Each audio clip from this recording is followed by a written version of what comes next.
Lifestyles of the rich and famous meets a hood rat from the streets.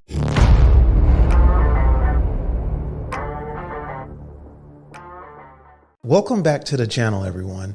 In today's video, we're going to talk about 5 reasons why this little inexpensive lens manages to find its way on my Sony FX3 and Sony A7III. So number 1, what I like about this lens is it's small. So when I mount it to my A7IV or my FX3, I can walk around with this thing in my hand and it doesn't look obnoxious and doesn't draw too much attention to myself. Now, one thing I will say, when I mount this to my A7IV, not a big deal. Small setup. When I mount it to an FX3, small setup. So one thing to remember about the FX3 and the FX30 is those tally lights. When you hit record and those tally lights are flared up, the setup kind of looks like Homelander about to rip through some soups. The second thing that I really like about this lens is the weight. So not only is it small, but it's super lightweight. When I mount this thing to my cameras, it's like I don't even really feel it. I think it comes in around 8 ounces, the lens by itself. So the second thing that I really like about this lens is it's light. This goes back to the minimal setup. So peeps, if you made it this far, I really do appreciate you taking a moment to watch this video.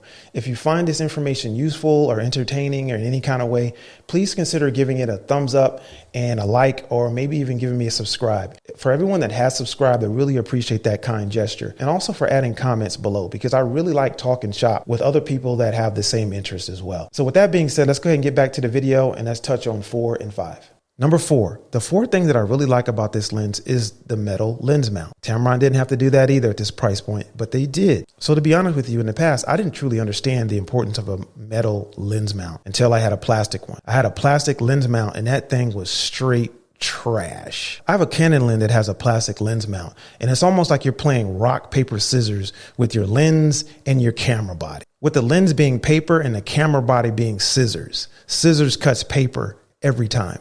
Number 5, I saved this one for last because I think this is the trick that this lens has up its sleeve. It's a wide angle lens at 20 millimeters. Here's what's interesting about this little tinker toy.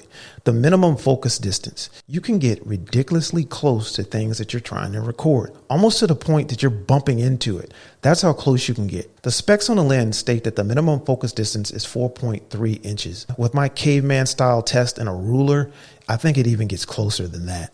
So I do want to touch on 2 cons or negatives about this lens.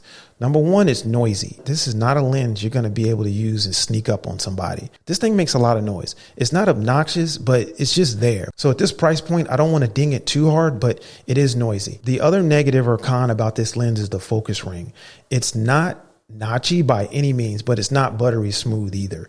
And then also when you're focusing with this guy, it's not linear. Like it'll kind of jump around on you for like some weird reason. So if you're trying to pull focus, you're going to be fumbling with this bad boy for a little bit just to try to get it right. So to be honest with you, I shoot in manual focus with this lens most of the time, but autofocus does work. It actually does work fairly decent. It's just noisy and kind of goofy. So with that being said, that covers the 5 reasons why this lens keeps finding itself on my A7IV or my FX3 body. Number 1, this thing is small. Mount it to your body and just roam around town, do whatever you want to do in incognito mode. No one's even going to care. Number 2, it's lightweight. Lightweight and small size work together hand in hand. Mount this thing to your body and you have a small, lightweight setup that won't break your back as you run around town. Number 3, weather sealing. The O-ring that Tamron added to this thing is a nice to have. Number 4, a metal lens mount.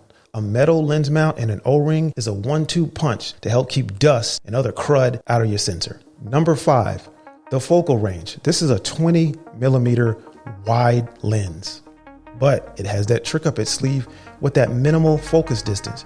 You can get super close with this thing. So if you're someone that has like an OnlyFans account on a tight budget, man, you can level up your production big time with this bad boy here on the cheap. All right, everyone, thanks for watching. I got to tear all this stuff down because this is just a room in my house. With that being said, I got to blow this smoke hole. I'll catch everyone in the next video.